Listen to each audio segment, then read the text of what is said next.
Brad, consider this stunning statistic. COVID cases in Chicago are up 80% in just the last week.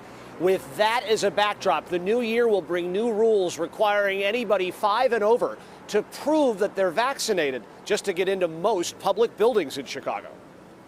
Within the next week to week and a half, we will see the highest number of COVID cases in this city that have ever been diagnosed. With a surge driven by Omicron, the city imposing a vaccine requirement for entering any place that serves food or drink starting January 3rd. That includes dining establishments, fitness centers, entertainment and recreation venues.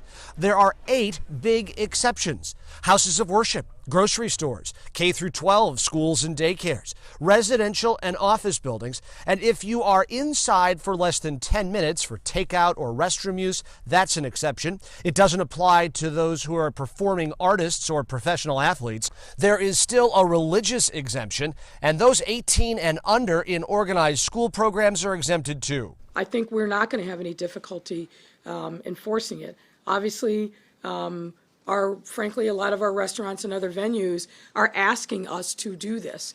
Warnings first, then fines up to $10,000, and ultimately closures for businesses failing to comply. There was also news from Chicago Public Schools today. One of the things that we are preparing for is we know that there's going to be cases rising.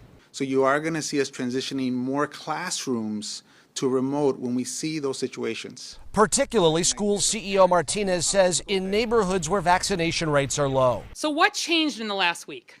Where did we go from being in a not good place to a really not good place? The answer is Omicron.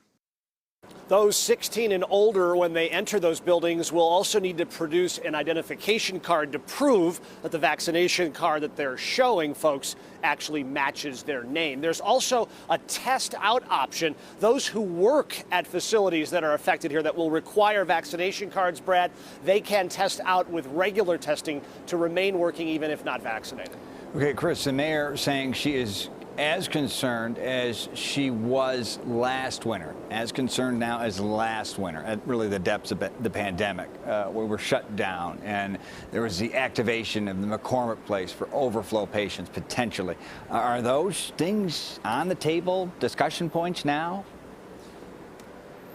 She was asked about that today. She said those are not on the table. As of right now, there is no plan to call in the National Guard. There is no plan to reformat McCormick Place. She was also asked if there's any chance of shutting the city down again, like we saw during the depths of the pandemic. She said also that is not in the cards as of right now, but she made a point to say that these new mitigations are an effort to kind of stop the spread so we don't have to get to that point again, Brad.